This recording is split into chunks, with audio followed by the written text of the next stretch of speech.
Thank you, everybody, for joining. We're going to get started.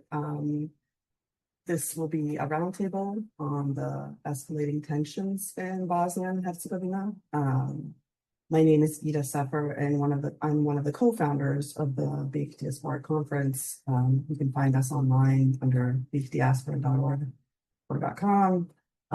I also serve as the president for the Bosnian American Genocide Institute, and I am honored to moderate the discussion today with our distinguished panelists, Dr. David Pettigrew, Maida Salkanović, Dr. Dženeta Karabegović, and Elvir. Today, this panel will explore the current political crisis in Bosnia and Herzegovina, including the weakening of judicial institutions, the implications of Republika Srpska's secessionist threats, the lack of follow-through on Milorad Dodik's arrest, the impact of civil society organizations and everyday citizens as a result of foreign aid cuts, and lastly, what the diaspora can do to change the political tides or make some sort of impact. I will introduce our speakers first, then give each of them time to make opening remarks. After that, we will cover a few questions and then open up the questions to the audience. You all should have the ability to see the chat function at the bottom of your screen. So you can add questions there, and we'll get through as many of them as we can. So feel free to add them, and then we will get through them. So we're getting first started with Dr. David Pettigrew. Dr. David Pettigrew is a CSU professor and chair of the philosophy department at Southern Connecticut State University, where he also created and teaches a course on Holocaust and genocide studies. He lectures and writes about genocide in Bosnia and Herzegovina. In 2020, his article, Mandate Interrupted, the Problematic Legacy of the International Criminal Tribunal for the Former Yugoslavia, appeared in Washington University Political Studies Law Review. In March of 2024, Dr. Pettigrew testified at the European Parliament's Stabilization and Association Committee advocating for the acceleration of Bosnia's EU accession. In May of 2025, he presented a keynote lecture at a conference hosted by the European Commission and Kvinna Foundation in Stockholm, raising awareness about the conflict-related sexual violence in Foča in particular. Dr. Pettigrew has authored open letters to the High Representative and other international officials, as well as op-ed essays to advocate for memorials for the victims of genocide and other war crimes in Republika Srpska at atrocity sites where such memorials have been forbidden. So thank you, Dr. Pettigrew, for joining. Next, we have Maida Salkanović.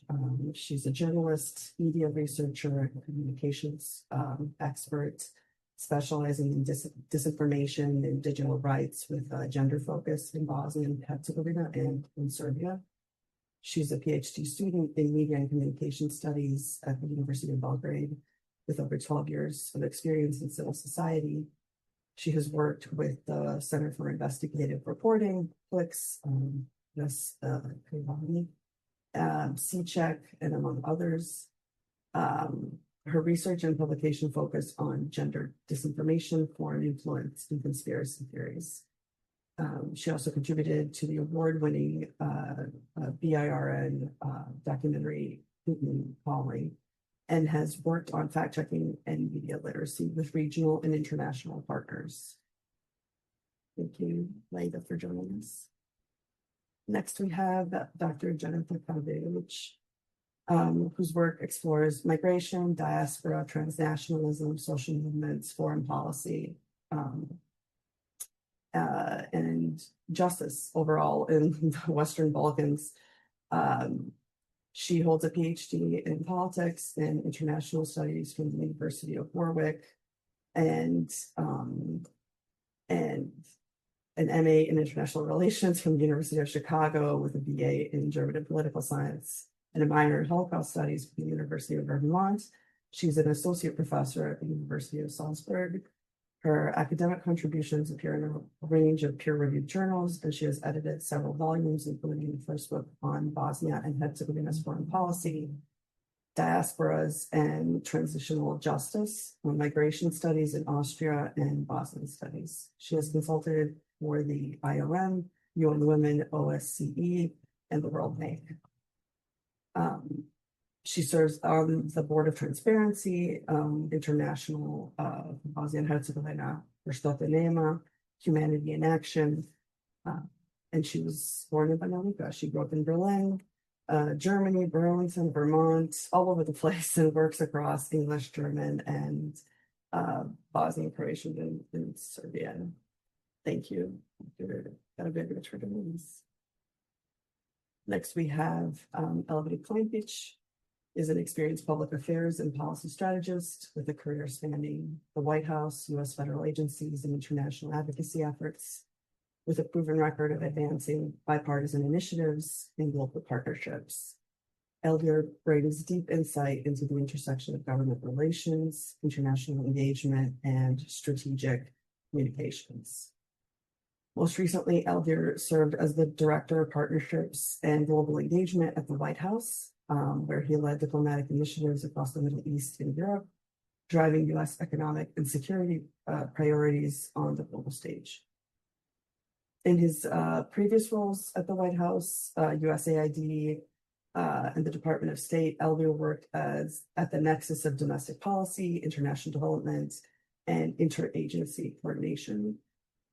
He holds a BA in political science and international studies from Iowa State University, and is a frequent advisor and civic leader on issues of public engagement, foreign affairs, and inclusive policy making.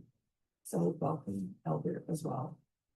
I will give the speakers an opportunity to also introduce themselves now, if they want to make any opening remarks. And we can start with Dr. Pettigrew.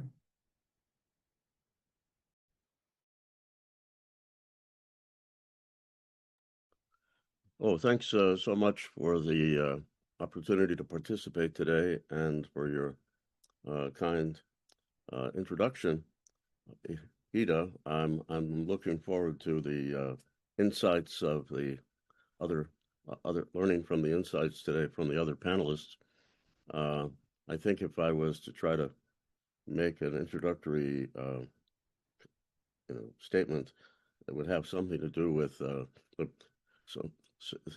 several priorities for resolving the current situation and into the future. Mainly, I'm interested in thinking about constitutional reform guided by the judgments of the European Court of Human Rights, advocating for EU access and NATO membership, and also a serious commitment to transitional justice initiatives that would have the potential of transforming the culture. Thank you so much, Dr. Pettigrew. Thank you so much for joining us. Maida, would you like to make any quick remarks? Absolutely. Thank you so much, Ida, and thanks everyone for coming today. I hope we will have a fruitful discussion, and I also look forward to hearing what everybody has to say. As Ida said, I mostly do work on the media environment, and disinformation. So I think we have, whatever I would say right now, it would be just kind of like scratching the surface. But I think if I say that the media environment in Bosnia and Herzegovina is quite complex, I don't think it would come as a surprise to anyone, and it largely reflects the political and social realities of the country. We also have a lot of different influences kind of converging in this area. I would even say, if you look at some of the most popular media being consumed, they come from the neighboring countries, from Serbia, from Croatia. So there's already a lot of different influences. We also have, to complicate the situation further, we have these social networking platforms. I think the situation with that is pretty much, it's pretty similar all over the world, with the exception that with small countries, small languages, or like languages with not a lot of native speakers, we also have issues with content moderation that are a little bit more pronounced than in other countries, even though we know that it's not great anywhere. And then in terms of disinformation, we can get into it a little bit later, but there is a lot of genocide denial, which gets especially prominent around July 11th. So we can expect kind of like an uptick in genocide denial and disinformation regarding genocide. Yeah, I think that's pretty much it for the short intro. Thank you, Ida. Thanks so much. Really appreciate it. Elvir, would you like to go next? Can you hear me? Perfect. Thanks so much, Ida. Really, really good to be here. So thank you for the opportunity, and hello to everyone. I'll try to be brief, but I just want to explain a little bit from my perspective as far as how I see the current situation in Bosnia and Herzegovina and where we could go from this. And I know we'll have plenty of time later on to kind of dwell into this. But as everyone is aware, Bosnia and Herzegovina is again at a political crossroads, a familiar place, but I think one where the stakes right now are much, much higher. So the current instability, I don't think is spontaneous. I think it's the outcome of deeply rooted political and institutional dysfunctions that have allowed to persist on, and in some cases, and very big cases, I would say, deepened since the signing of the Dayton Peace Accords, which I do believe are at the core of today's crisis, the very structure of Dayton. I think the peace accord that ended the brutal war and the aggression against Bosnia, that's created an ethno-political power sharing that I think has created a long-term governance that is fragmented and fragile. The tri-party presidency, the entity-based voting system, a weak central state, I think all of this has created a fertile ground for nationalist policies. And politics, vetoes, secessionist threats that we see on a daily basis from Milorad Dodik. And I think, this year he's obviously taken that much, much further than he has in the past. I also don't believe that this is a simply domestic issue. It's regional and of international concern. So from a foreign policy perspective, I think the international community's response to what's been happening, mainly the secessionist threats, has been inconsistent and reactive. The EU in itself sends mixed signals, oscillating between appeasement and I think just very mild condemnation. The US has re-engaged somewhat, including through sanctions, but often too late and with limited coordination with others. And meanwhile, you have malign external actors, Russia, for instance, who've capitalized on this vacuum, backing anti-Western rhetoric and actions by those in Republika Srpska, but not just in Republika Srpska. I think it's notable to mention Dragan Čović in this as well. So I think what's been lacking is strategic clarity and political will. The international community has failed to clearly articulate and enforce red lines, particularly around the integrity of the Bosnian state and the constitutional order that binds the state together. So simply put, peace has been preserved, but at the cost of justice, accountability, and actual democratic reforms. But while much attention is understandably placed on succession actors and foreign meddling in Bosnia and Herzegovina, I also think we really need to look inward. The failure of Bošnjak and nominally pro-Bosnian political leaders to move the country forward, I think, is an essential part of this equation. Too often, I think these parties are consumed by short-term political survival, patronage, and infighting, rather than articulating a compelling inclusive survival vision of Bosnia and Herzegovina and what a civic Bosnia and Herzegovina could look like. I think they've relied on fear-based politics or symbolic gestures. Reformist agendas, I think, are diluted or sidelined entirely, allowing space for nationalist narratives to dominate. In failing to lead decisively, I think they've actually contributed to the stagnation and cynicism that now define public life in Bosnia and Herzegovina. And I think as we move forward and look ahead, the next decade in Bosnia and Herzegovina will hinge on whether the cycle of impunity and international stagnation is broken. Justice and stability will not be achieved through technical electoral reforms or economic incentives alone. They require actual political reckoning with what's going on, and that empowers civic identity over ethnic division, strengthening the state institutions and upholding the rule of law, particularly in addressing war crimes, denial, and glorification. And with that, Dr. Pettigrew, I know some of the things that you mentioned that you talk about. I very much look forward to hearing what those reforms could look like. And in this struggle, I want to say that I think the Bosnian diaspora and Friends of Bosnia and Herzegovina have a unique and powerful role to play, given that you are not just observers, you're stakeholders with resources, networks, and influence. And the most immediate actions include sustained advocacy in host countries, the countries that host the Bosnian diaspora and Friends of Bosnia and Herzegovina that are able to do that. And ultimately, I think the choice between fragmentation and stability is not only Bosnia's to make, it's a test whether the post-war international order is still willing to defend the principles that it once claimed to uphold. So with that, Ida, I'll stop there. Thank you again. Thank you so much for that. I would like to ask Dr. Karabegović to listen. Thank you, Ida. Thank you, everybody, for being here. It's a pleasure. I look very much forward to the conversation. I'll try to keep it short as the previous speakers sort of introduced a lot, and I don't want to repeat myself. I think we are very close in terms of what we think the direction is that Bosnia and Herzegovina needs to go. Maybe I'll highlight a few points. I think in many ways, Bosnia and Herzegovina remains sort of trapped in a paradigm of political irresponsibility. Basically, if you think of it, it's a regime where elites are not elected to be held accountable, but actually to rule. And some of our speakers sort of mentioned this before, but this question of basically political parties having, the core problem of Bosnia and Herzegovina today being this basic functional colonization of state institutions by political parties that, transform themselves into extensions of party structures, right, that are enabled by the Dayton Constitutional Order, which obviously, as we know, right, on one side has maintained the peace, but on the other side really promotes this sort of hyper fragmentation of power across ethnically and territorially divided, whether we're speaking of entities, cantons, districts, where oftentimes the same executive functions are duplicated across different various governance levels.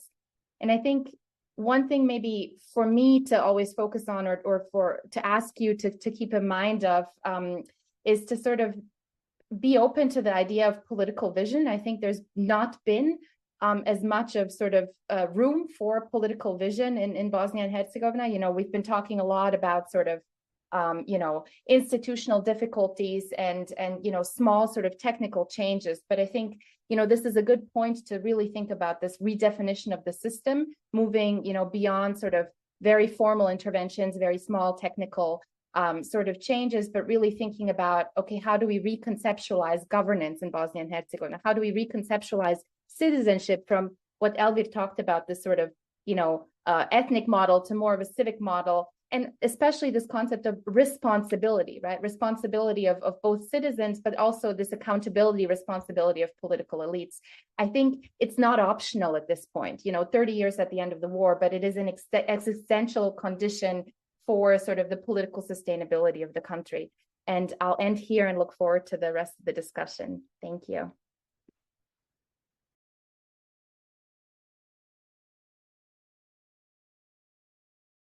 Amazing. Thank you so much. I appreciate you all for being here. We're gonna jump into some of these questions. Some of them have already been a little bit answered with your intros, which is great. But if you'd like to add more details, I think I would appreciate it. I'm sure other folks would appreciate it as well.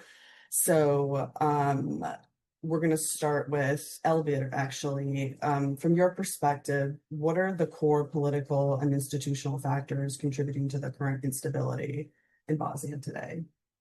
Got it. So I spoke a little bit, thank you. I spoke a little bit in the opening remarks about this, so I'm going to repeat myself a little bit because I do think that it relates. But I think, at the heart of the ongoing stability, I think, is the institutional framework that was established by the Dayton Peace Accords. I think, it obviously then succeeded in halting a devastating war and aggression, but it created an inherently dysfunctional, deeply fragmented political system. I think, again, the one that entrenches ethnic division by institutionalizing, I think, a consensual model that is just based on ethnicity and not citizenship. I think for those, if you look at that, just about everywhere in Bosnia and Herzegovina, that you got to split things amongst, the constituent peoples, as you would call them. I think that in itself explains it.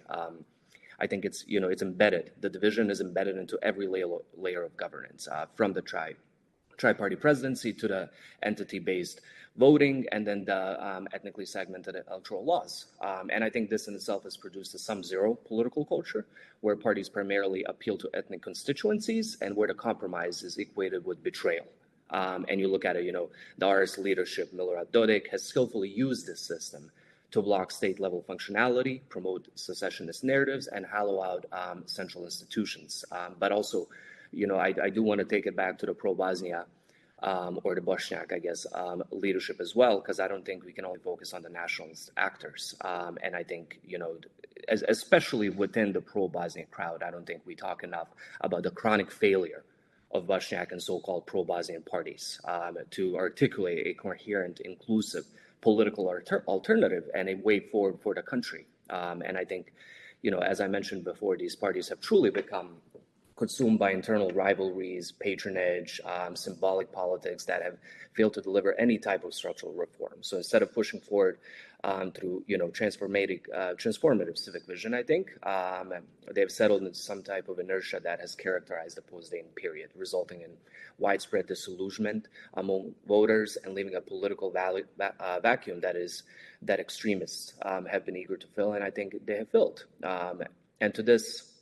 And adding to this, an unaccountable judiciary, rampant corruption, stalled economy, a youth exodus, and you have a country that is completely trapped in political stagnation, unable to generate any type of momentum, moving towards any type of development, any type of stability. And to be completely honest with you, seeing it from the side of the United States government from within, there's an absence of any type of vision for Bosnia and Herzegovina as far as how the country moves forward. And we see that from time to time. You see that with the visits of Bosnian politicians. And it doesn't matter if these politicians, are the ones that are considered to be so pro-Bosnia or secessionists and whatnot. None of them have an idea as far as what this looks like. None of them have an idea. You can have 3-4 different politicians who are considered to be pro-Bosnians or pro-Bosnia and Herzegovina, who enter Washington, and they all speak 3 different things. It's 3 different agendas. It's 3 different strategies. So there's a complete absence of any type of strategy, any type of idea to move the country forward. And I'll leave it at that. Thank you for that. I did want to ask if the other panelists wanted to add anything to that question regarding core political and institutional factors that are contributing to the instability.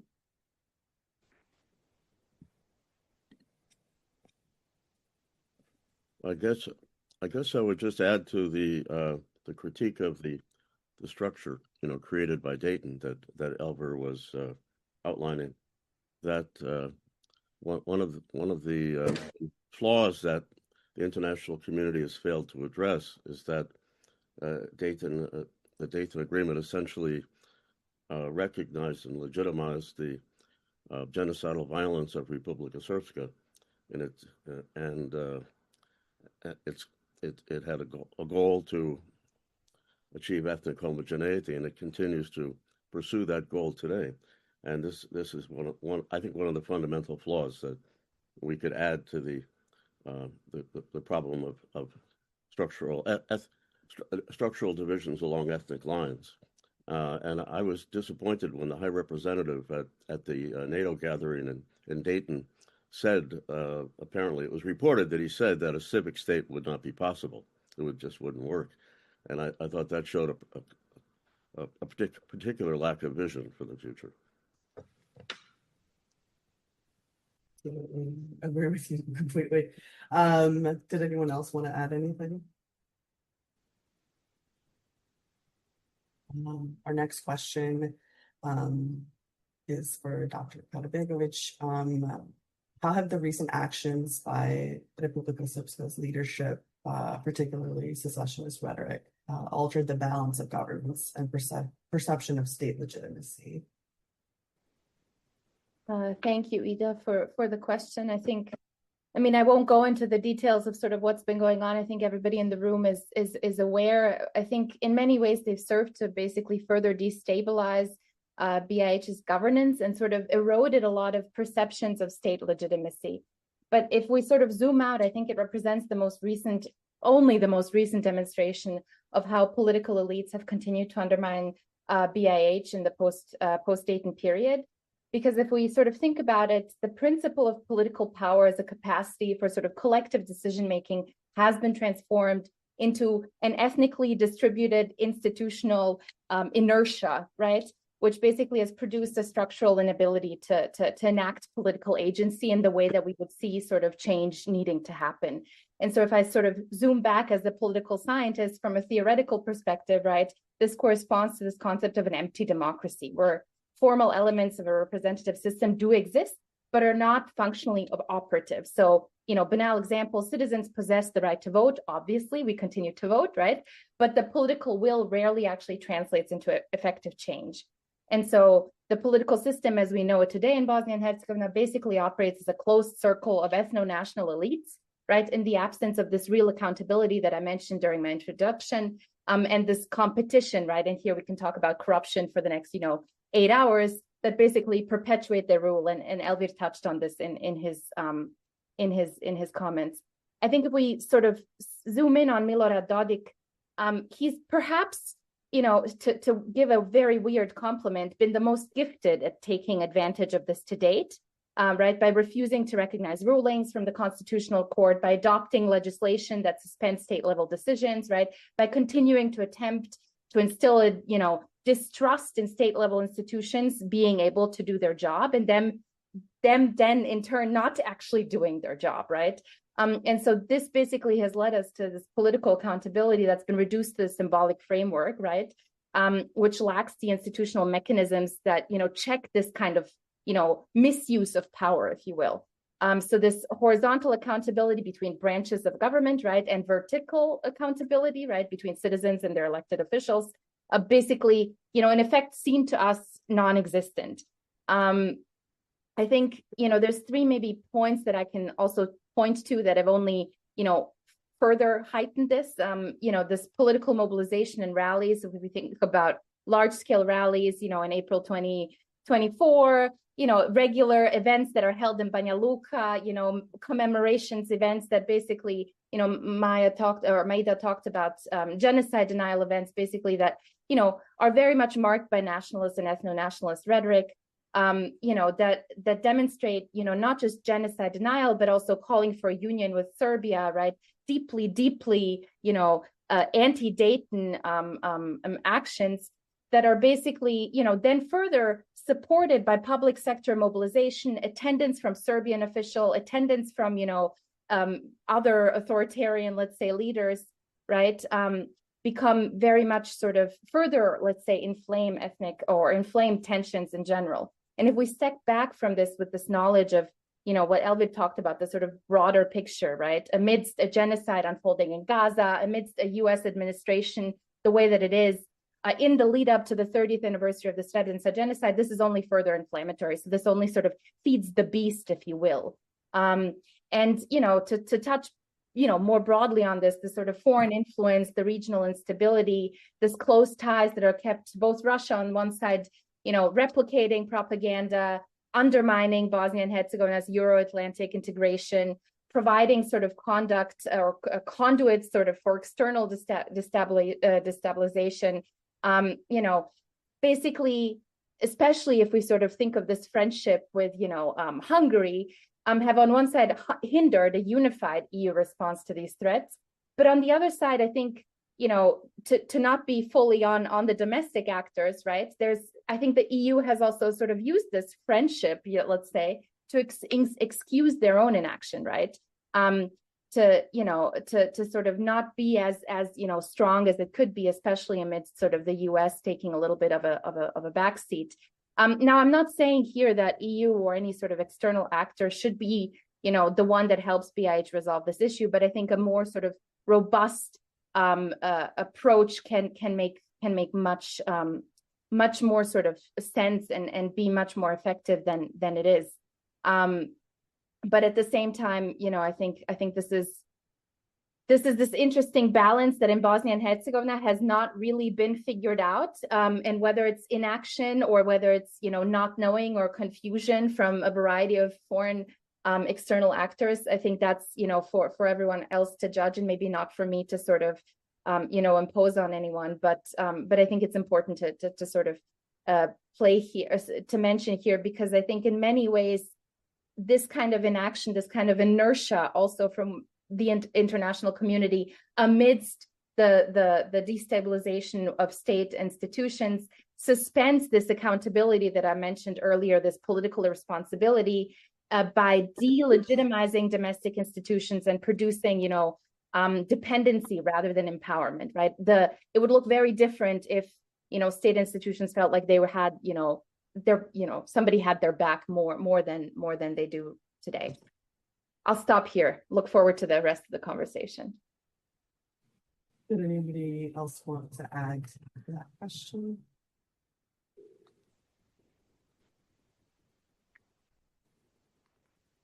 Well, speaking of dependence, this question is for Maida. I would love to hear what your thoughts are and what have you seen with regards to the impact of foreign aid cuts, and specifically also USAID, as we know it was a primary driver for a lot of different change, particularly in civil society, and investigative journalism and community resilience overall. So I would love to hear what your thoughts are. Thanks, Ida. I think we started painting a pretty bleak picture here, and I hope at some point somebody provides a bit more positive perspective, but that's not going to be me. So I think, when it comes to this question, it's all pretty recent, and there's a lot of uncertainty still. When the whole USAID thing happened in January, I mean, it affected me personally quite a bit, and people I'm working with, emotionally, financially, ideologically, in every other sense. I remember starting the year. I mean, it's not an isolated event, right? I think we are being faced with something that's a part of like a much broader kind of not even really sure how to put it. It just not campaign, but also on the global scale, there's just a bit of a shift, right? And we have all of these civil society organizations that were largely dependent on foreign donors, which are now facing quite a lot of uncertainty. So I started my year with the news of I do quite a bit of work with fact checkers in the region. So I started my year with the news that Meta was stopping its third-party fact-checking program in the US.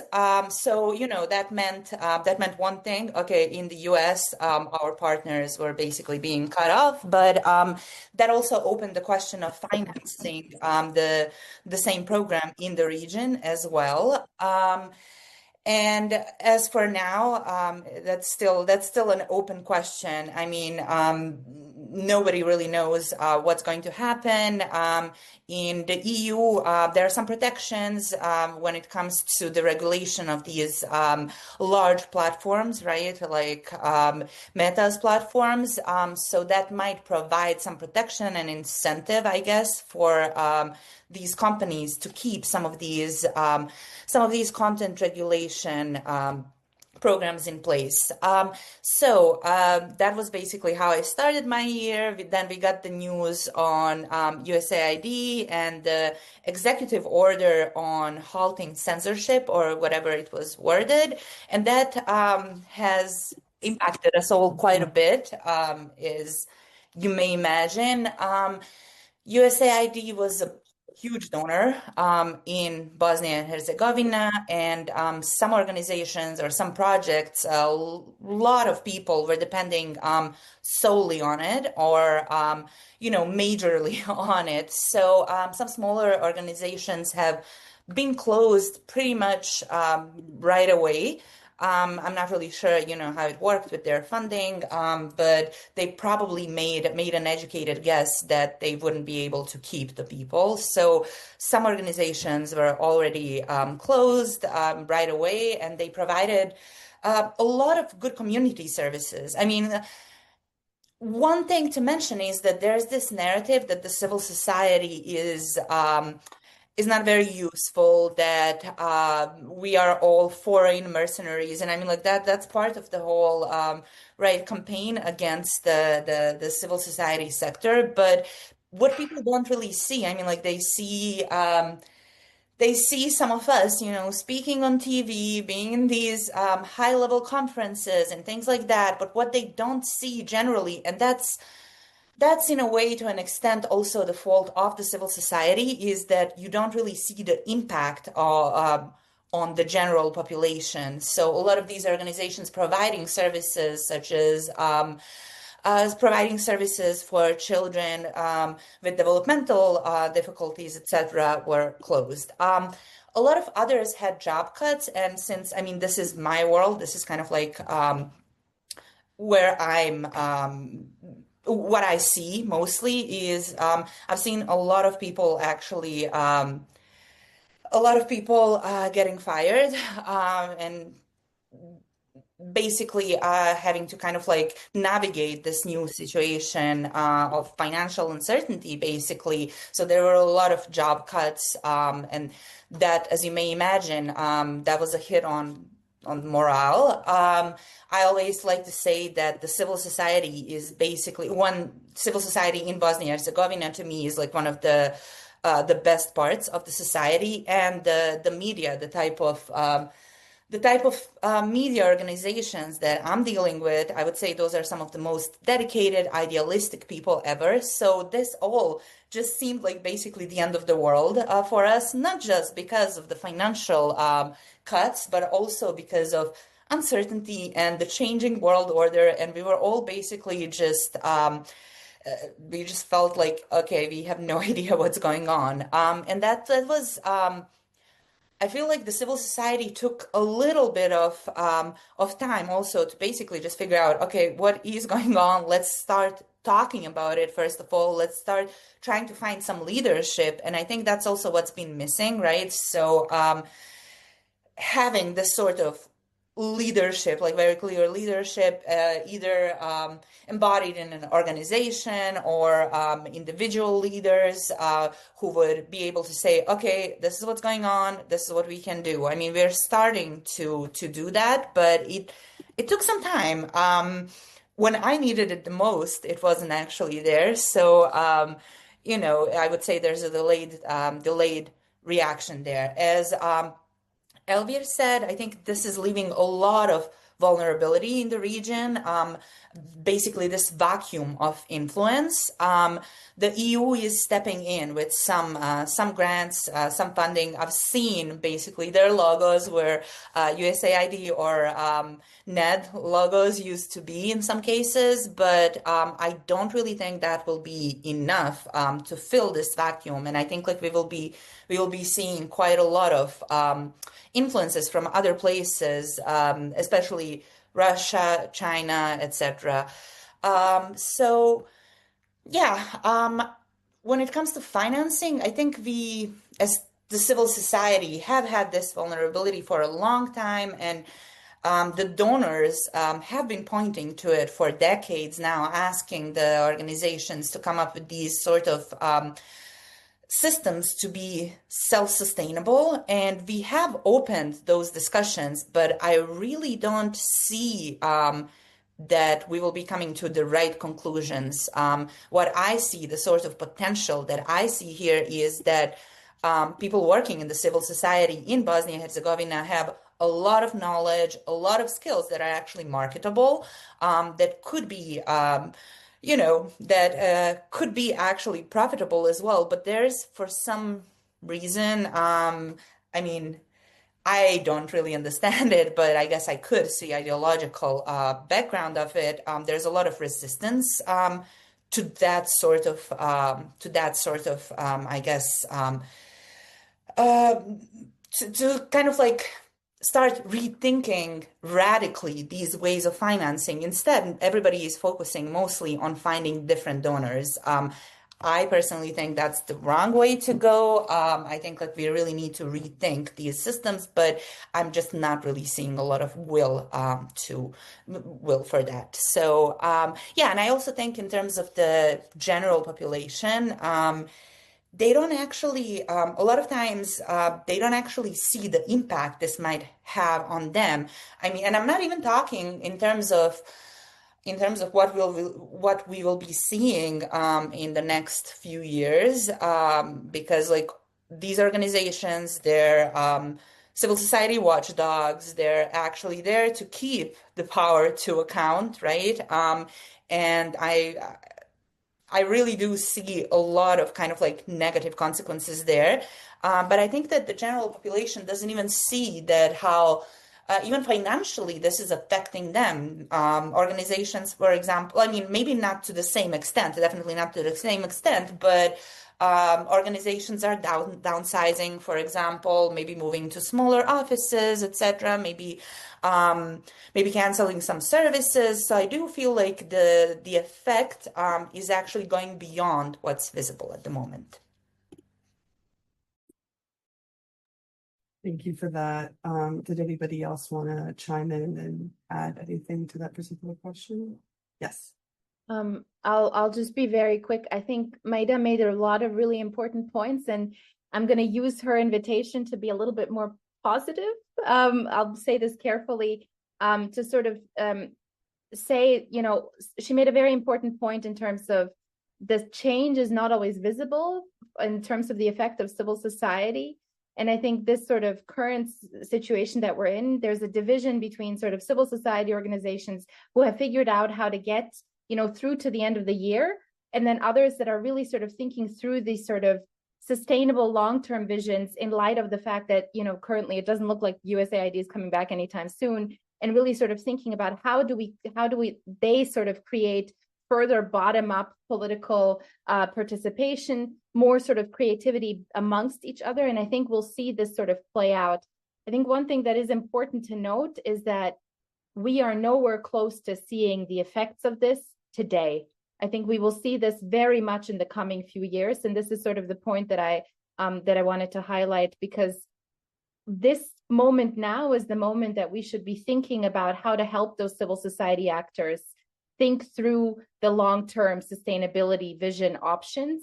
Because if we do this later, when they run out of the budgets that they were running on, or have sort of patched themselves through till the end of the year, it will be absolutely too late. So I guess that's my semi-positive attempt at sort of giving some food for thought.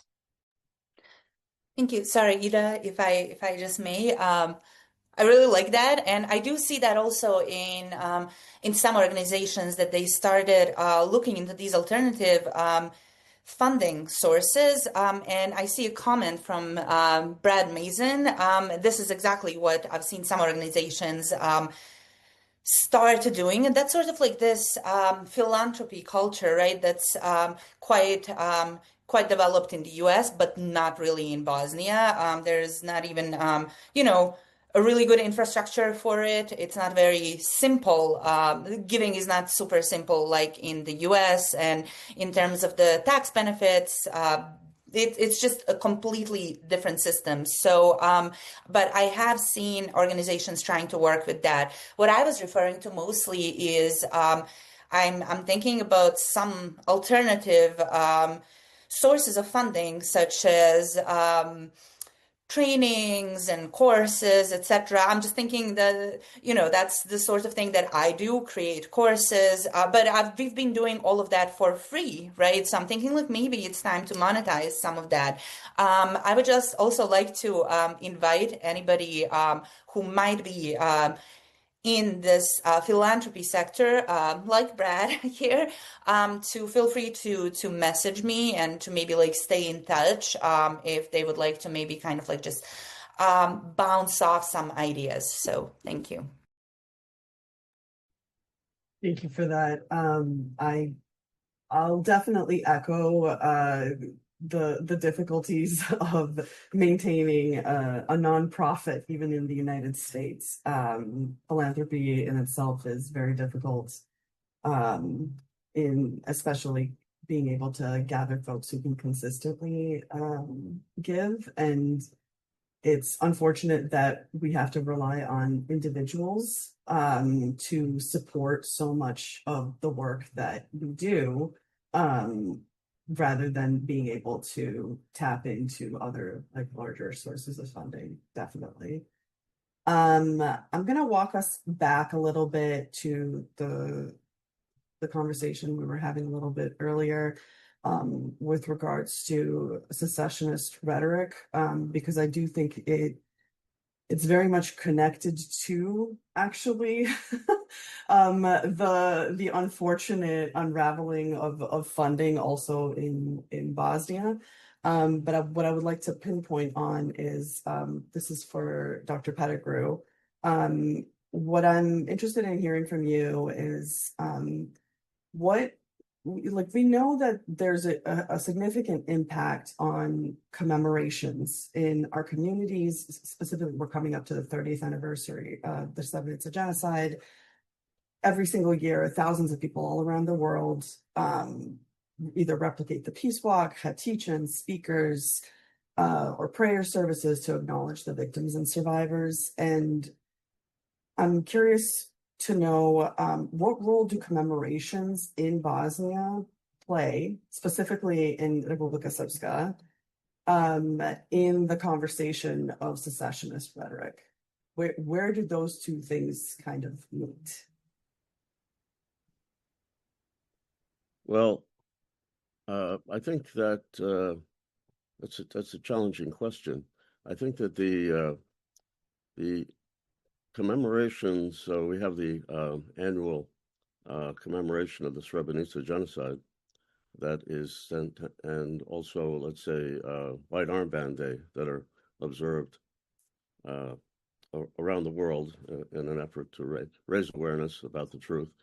It seems to me that within Bosnia, there are commemorations that are, that take place within Republika Srpska, where there are atrocity sites that were judged to be war crimes, or atrocities were judged to be war crimes, or, and in some cases, are part of the Srebrenica genocide, where people have tried to hold commemorations to assert the truth, the right to memorialization. And I think the other reality is that by holding the commemorations, they're resisting denial and the glorification of war criminals. So that's an important activities. Another aspect of the commemorations, I'm thinking of places like Kalinovic and Prijedor, is that they in a sense they're building community in which people are dealing with trauma, and also it can have the effect of resisting preventing the re-traumatization that results from the ongoing denial and the glorification of war criminals. When I'm trying to think about the question of how this relates to, threats of secession, as I asked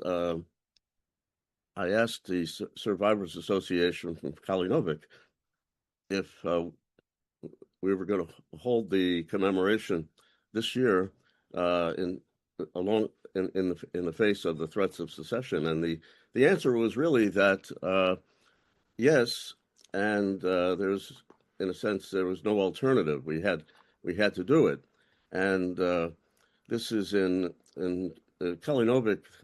They have let's say a one-day commemoration which will take place June 22nd, and I went last year for the first time. We visited 4 execution sites and 2 concentration camps over the course of the day. And so I think it's important that they're resisting denial and trying to raise awareness about what happened, since these are, in many cases, on unknown locales in the world. The world has never heard of Barutni Magazine, which was a concentration camp from which the men were taken from the main concentration camp in Kalinovic, the school in town, to Barutni Magazine, and then taken to execution sites. So and the other aspect of the commemoration in Kalanovik, I think, which is important to mention, is that, as you probably know, there's a mural, let's say 12-foot tall mural at the entrance to Kalanovik, glorifying Ratko Mladic. Written on the mural are the words, if I remember, Grad Heroj. So it's a kind of blatant, blatant example of the glorification of a convicted war criminal. And I think that especially in the 30th year of the commemoration of the Srebrenica genocide, that it's incomprehensible that this mural is allowed to exist at the entrance to Kalanovik. But the other example where recently there was some tension is that in Zvornik, at the Pilica Cultural Center, where say 500 Bosniaks were murdered as part of the atrocities that were judged to be part of the Srebrenica genocide, there's no memorial, and in the past the mothers of Srebrenica have gone there one day a year to leave flowers. And recently, a documentary filmmaking team with the Memorial Center was not allowed permission to enter the facility, the building. And when they followed up and contacted the mayor's office said they didn't need to go there because nothing happened there. So that was astonishing. I managed to go there a year ago in August to Pilica, and was able to just go informally and go into the building, and I could see it's as though the murders happened yesterday. There are bullet holes in the walls and the doors. The building's deteriorating, completely neglected, and there is a memorial for Serb soldiers in front of the building. So this is, I think these commemorations, I think, are important for raising awareness about the truth and honoring the memory of the victims, supporting survivors. And it's something that, I suppose, I'm trying to think about your question. It's something that probably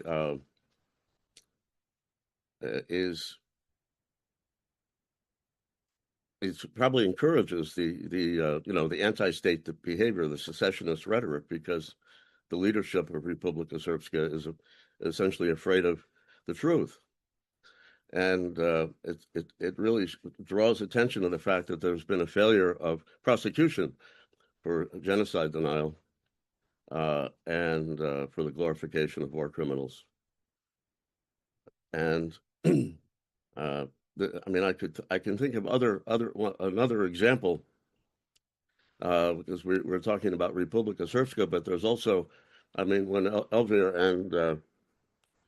and Dženeta were talking about the secessionist rhetoric and the structures of Dayton, there's also emphasis from Croatia and from Bosnian Croats to try to create a third entity within Bosnia, a kind of recreation of a Herceg Bosna, and in Mostar they're building, it may be completed by now, a museum to honor the soldiers, the Bosnian Croat Army, the HVO, right, next to the Heliodrome concentration camp, and so that's an example of the extent of, let's say, denial and the glorification of war criminals, some convicted, some not.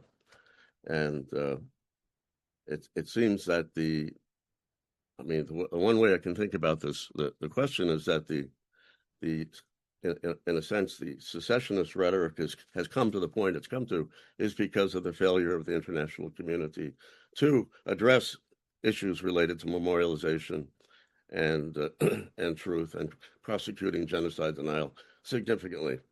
It's only recently there was the first conviction for genocide denial. Excuse me, against Vojan Pavlović of the group Istočna Alternativa. I could say more about that, but maybe I could stop there. Thank you, David. Did anybody else want to add anything? If people are not aware of the work of Istočna Alternativa, I think I first learned about them in 2015 when they distributed, posters around Bratunac and even into Srebrenica with the image of Vladimir Putin, and then the name Istočna Alternativa was on the bottom of the poster, but later they built a memorial for the Russian diplomat to the UN who vetoed the Srebrenica resolution in 2015. His name was Vitaly Churkin. They built a memorial in East Sarajevo, and which says in Russian language it says "Spasibo za Ruskoye Niet." Thank you for the Russian no. So he's been quite provocative, and he would also put up posters in Srebrenica on July 11th, calling with an image of Mladic and calling July 11th Liberation Day, Srebrenica Liberation Day, and finally he put a banner over the street in Bratunac glorifying Mladic, and I think Dodik was also on the same banner. So he was, I think, the first conviction for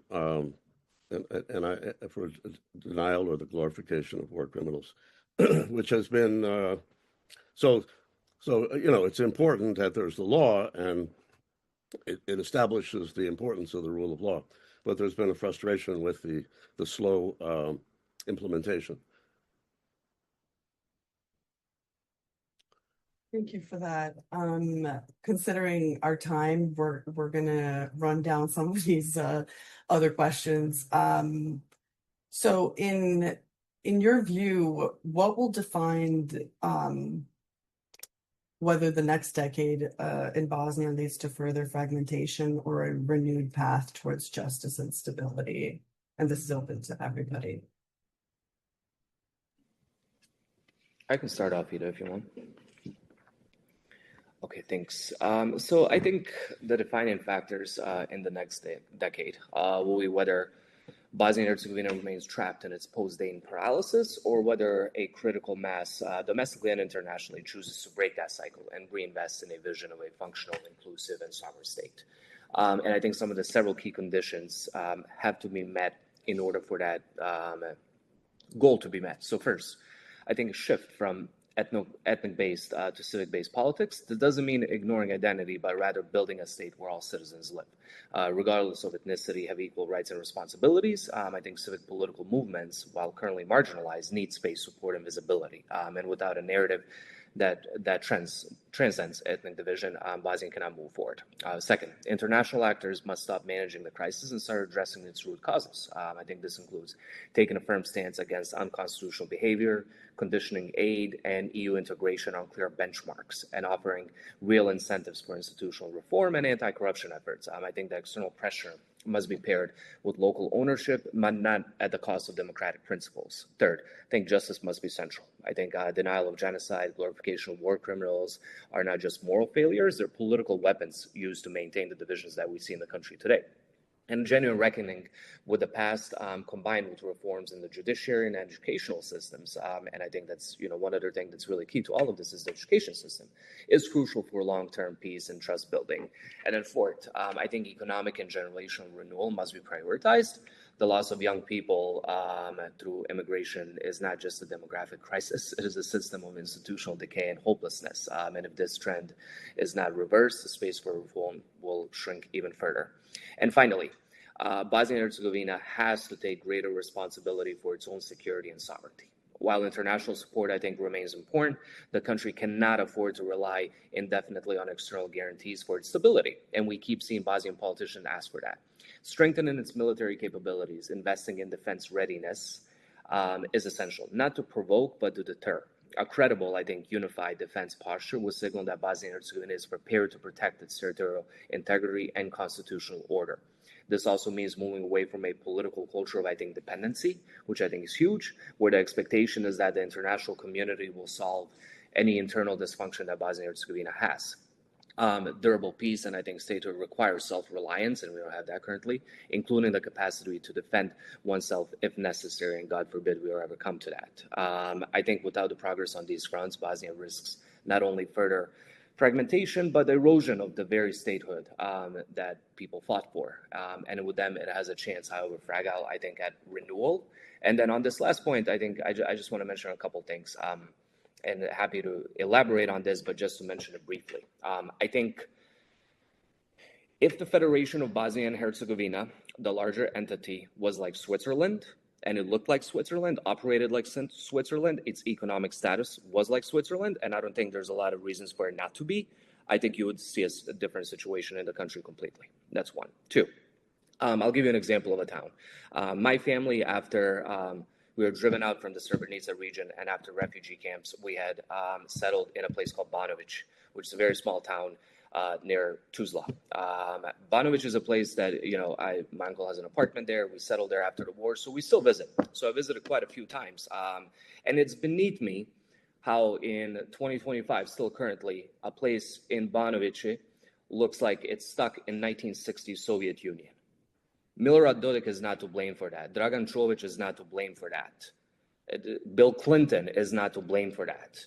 The Bosnian politicians are to blame for that, and that is a fact. There's a humongous coal mine which produces, I think in 2024, the coal mine's revenue was around 184 million Bosnian marks on an annual basis. That coal mine is owned, I think it's 79% of its ownership is by the government of the Federation of Bosnia and Herzegovina. So that's just an example of places where I think, the leadership of Bosnia and Herzegovina, whether it be pro-Bosnia or whatever, has failed completely. So until we take this type of, we get rid of the dependency on outside forces and we take matters into our own hands and we actually become responsible for the towns and the cities that people live in, for the educational system, for the roads, for the culture of the people, I don't believe that the country can move forward. And I think that's one of the largest problems that I think society in Bosnia and Herzegovina has. And I'll leave it at that. Anyone else like to add? I think Elvir kind of summed it up quite quite well. What I would like to add maybe would be that, we cannot really ignore the external factors. I think what ends up happening will be also determined by the events in the world. And we are all witnessing sort of a lot of changes, a lot of shifts, a lot of instability. So that definitely is something that affects people in Bosnia and Herzegovina. When the invasion on Ukraine started, a lot of people here were basically expecting that to expand into Bosnia as well, which hasn't happened, but there have been even direct, basically, threats, I would say, from the area's politicians. So I would say that we definitely cannot ignore those external factors. I would just like to undermine, I work in the field of media, and I think the media are very, very important. And I think in everything that we are seeing right now, all of these shifts, disinformation, and basically increased ability to spread disinformation rapidly also have contributed to these changes, especially the how fast they have been happening. But what I think is one of the most important things, in addition to the media, would be the education. And I've seen in the past period, especially in the past year or so, some changes also when it comes to the educational, I wouldn't say educational system, the system's working the way it was, but how open the educational system in Republika Srpska is, because there's been a lot more repression. I've spoken to a lot of people who work in the educational system. There's been a lot more repression towards them, towards the teachers, towards the administrators. There's a lot of fear. Even for things like, they can't come to Sarajevo for educational visits or things like that. It gets super restricted, or filmmakers can't enter schools anymore, or things like that. And I think the educational system is largely where you can see this change. So basically, I think we haven't really done a great job over the past 30 years in trying to have, if not unified school curricula, then I guess a curricula that people can agree on, and curricula that's maybe a little bit more human and fostering empathy. And that's something that we are trying to do in the civil sector, trying to show the effects of everything that happened in Bosnia on people, actually. So I feel like if we are to see any sort of positive change, there needs to be a change in the educational system, and there needs to be a lot more political will to actually do that. And I mean, this might sound too simplistic, but courage. I think courage also is something that we are missing here chronically. And that's, yeah, I have, like, just looking at the political scene in Bosnia right now, I cannot really see that. I do not see the leaders that I want to follow. I do not see the leaders that, okay, have the vision and kind of like know where they're going with it. I see a lot of opportunistic people, if I may say. Thank you for that. So Yeah. add Mhm. something. Well, I would probably, I was going to try to be very focused on in response to the question, but I did want to mention that there's an urgent need for constitutional reform that would replace the Dayton structure. And it seemed to me one practical idea would be for the High Representative, to commission, in a sense, the Venice Commission, to draft a constitution based on the democratic principles and on judgments from the European Court of Human Rights. So that would take a vision and a will. But I was going to say very specifically, because it was something that Elvir mentioned in his opening remarks about some suggestion I might have for transitional justice. And I think what would be the minimum would be for the High Representative to use the bond powers to duplicate the creation of the Srebrenica Memorial Center at atrocity sites across Bosnia. That he could create these protected national memorial sites in an analogous way. There were 4 successive decisions by 3 high representatives between 2000 and 2007 that created the Srebrenica Memorial Center and Cemetery. And I spoke to the high representative's staff about this over the years with other survivor associations, and we emphasized the human right to memorialization, and they said they agreed, but they weren't prepared to do what we were asking. And but if you talk about the fact that at Barutny Magazine, the concentration camp I was talking about, they don't allow a plaque at Partisan Sports Hall in Foča, where the crimes, the sexual violence against women and girls led to what the ICTY proudly calls a landmark ruling. No plaque is allowed. In Kravica at the warehouse, no plaque, no memorial is allowed. And so all of these sites could be systematically designated by the High Representative as protected national memorial sites, which would establish a path to transitional justice. And it's something precisely because of the Dayton structure, which would not happen internally. The politicians wouldn't agree.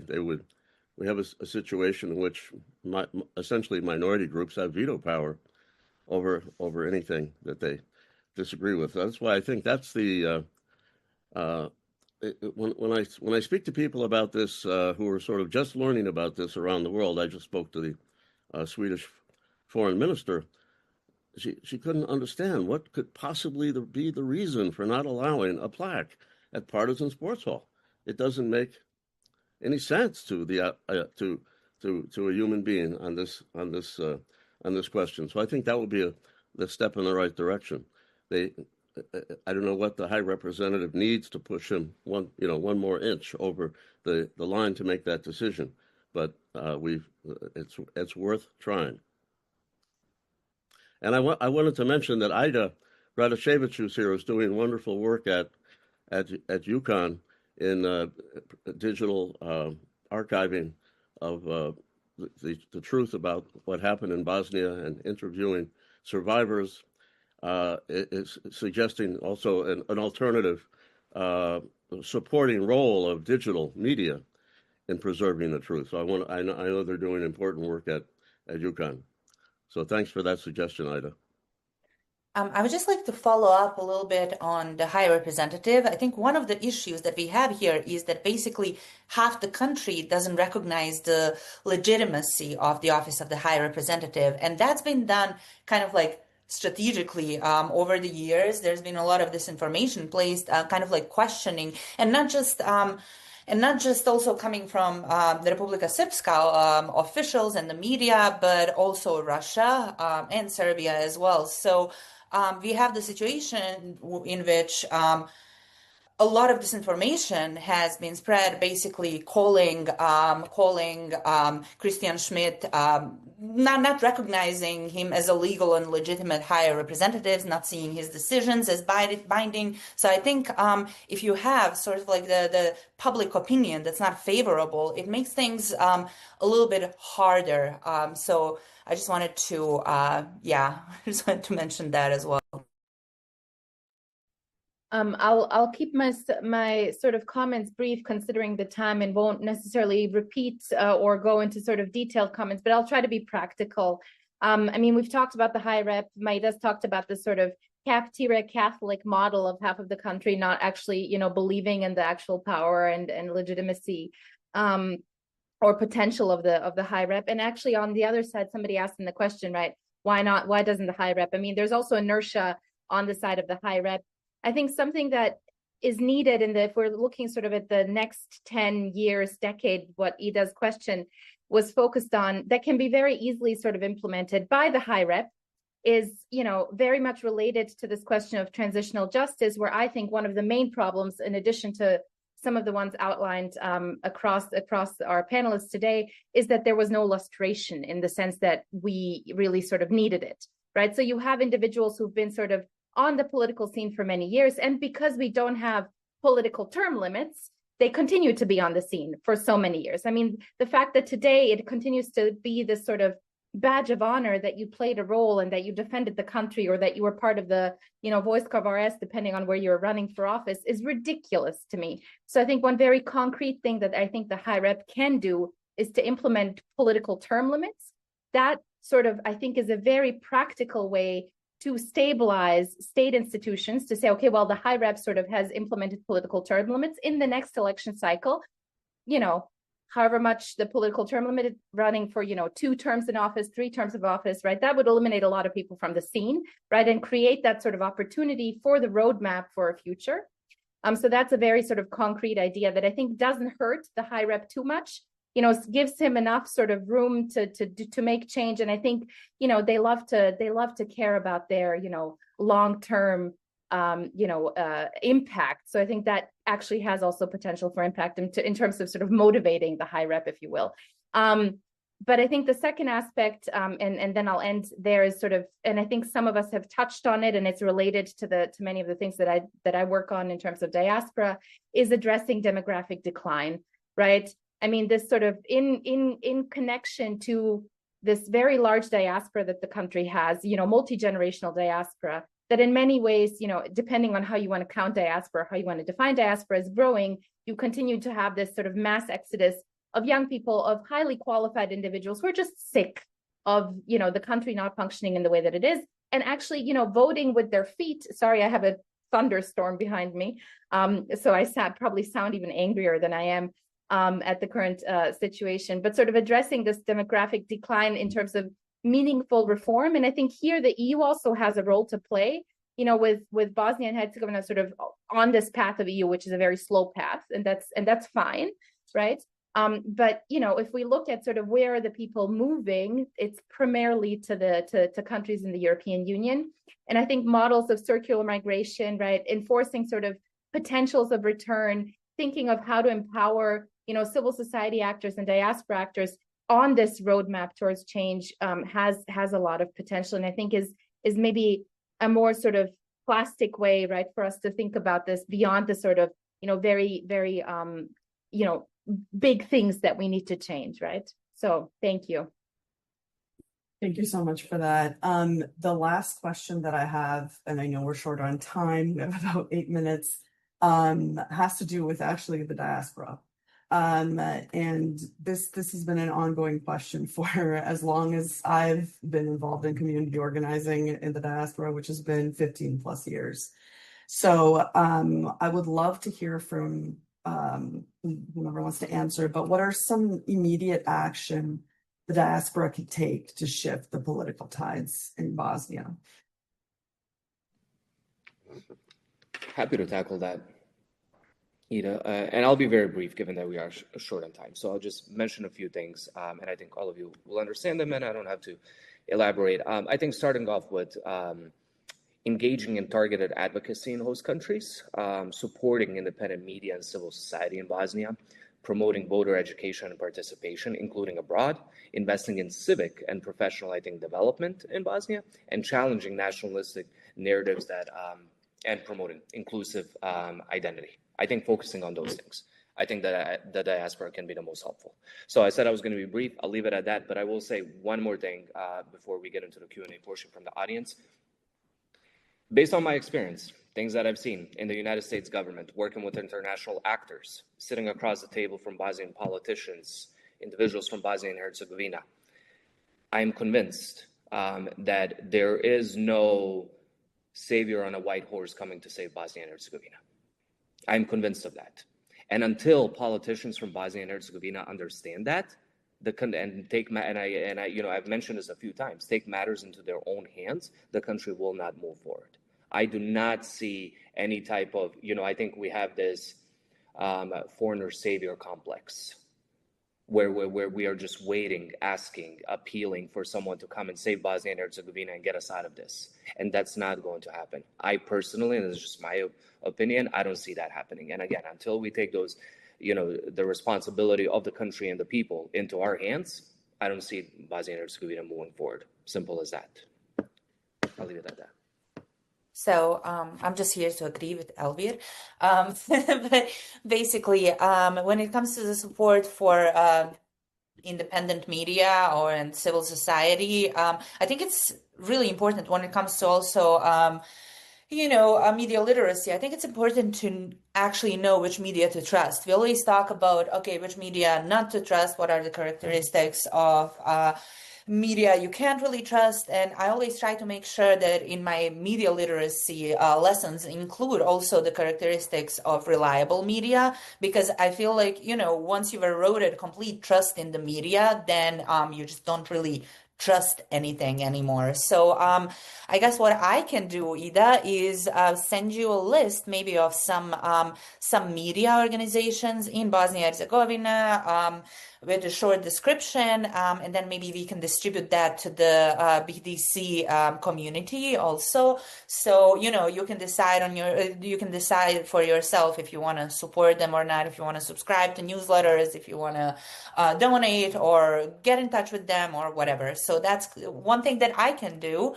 The other thing is, I see a lot of very intriguing comments, a lot of people who do a lot of important things for Bosnia and Herzegovina in the room, and I'm just kind of very sorry that we don't get to have this conversation in person in the same room so we can all hear each other out. So one of the things I guess I would suggest is, in addition to the putting pressure also on your representatives and trying to figure out what you can do from that end as U.S. citizens, I would also say kind of encouraging these conversations would be a way to go connecting with one another. Unfortunately, the conference this year in Sarajevo was canceled due to all of the unprecedented events. But I really, really, really wish that we all had a chance to kind of like meet up. So I would say, hey, I promise Ida did not tell me to say this, but support BTC. I think it's just wonderful what they're doing, and I really hope to see all of you in the same room at some point pretty soon. I'll respond quickly, mostly because I kind of have to leave sooner than later, and I'm really sorry about a very crazy schedule that exists. I think one of the things that's important to note that your sort of question presupposes there's this idea of a unified Bosnian diaspora that exists somewhere out there in the world, right? And the fact is that is not the case, right? And that has nothing to do with Bosnia and Herzegovina. That is something that just is diaspora, right? So diasporas are oftentimes representative of the citizens, the variety, the diversity of the countries to which they might have some sort of, feeling of belonging to. And I think for Bosnia and Herzegovina, when we speak about sort of this Bosnian diaspora, it's also important to note that in a country that is, as much as people try to, say that it isn't, but it is a country that is multi-ethnic and diverse and always has been, and also a little bit more secular than religious, right? For this, lovely variety. That diaspora, as a result, is also so much more diverse and so much more sort of varied. And that also then makes it more difficult in a sense, right, to bring something that looks like a unified diaspora response to fruition. This is not to discourage anyone, but it's something to be very, very aware of. But I think it's something that can also very much sort of be used for benefit, right, in terms of sort of gathering a diasporic response, if you will. I agree with Elvir. Diaspora is not going to be the white horse that comes in and saves Bosnia and Herzegovina, unless, of course, they all decide to vote, right? That would look different. But that, of course, I speak from a country that doesn't allow for dual citizenship, right? That is something that is very limited to particular diaspora populations in particular countries, right? In Austria, there's very much an incentive for Austrian citizenship that means a loss of Bosnian citizenship, and in effect, the sort of political potential advocacy of voting is then sort of eliminated, right? But I think it is something to sort of focus on this question of voting, right? This question of really sort of voting, taking advantage of the system, and maybe not voting for somebody, voting against. And we know that if we look at the sort of demographics of the diaspora population on a multi-generational level, right? You have a lot of individuals, that continue to vote in the RS, right? So that would be a potential sort of avenue in this direction. But I think beyond that, the sort of importance of collaboration along transnational lines, taking advantage of the fact that in more or less every country that I can think of, there is some form of diasporic activity from Bosnia and Herzegovina. And this potential for transnational activism has been very fruitful in the past, pushing institutions in the countries in which they are living to sort of focus on foreign policy actions, to then also collaborate amongst each other, but also, push the state institutions. That kind of, multi-level activism, I think, has been, very fruitful for other diasporas and can very much be utilized by the Bosnian diaspora in the future as well. I'll end here and thank you for your time. Thank you for that. David, did you want to add something? No, I think it would be impossible to add to this, but I if I understood what Dženeta was saying, I think it would be worth an effort to try to network all the different diaspora groups around this issue. What kind of focused advocacy could we all participate in? I've had the privilege of working with groups, different local diaspora groups all over the world, and they're all doing incredible work. So it would be interesting to try to network into a broader coalition, which I'm sure is happening in different ways. I was just in Stockholm with something called APU Network, for example, and there's BiHDi in Chicago, and the working group in St. Louis, and many valuable leaders and resources that could be mobilized. Absolutely. And considering that we are at time, I just wanted to say thank you so much to everybody who joined. One of the benefits of having these types of conversations is that people want to keep talking about it and want to keep engaging. And so our commitment is to continue providing these virtual sessions until we meet again in person. And we will be introducing the diaspora essentially to other activists, organizations, other efforts that are going to that are currently in the works or have made a significant impact in the past. So stay tuned for that. We will be announcing more of that later. Just make sure you join our email sign up if you have not yet. So we will follow up with the resources that folks have committed to providing. And thank you all again so much. This will be streamed in a few hours live. So thank you again, and hope you all have a wonderful day. Thank you.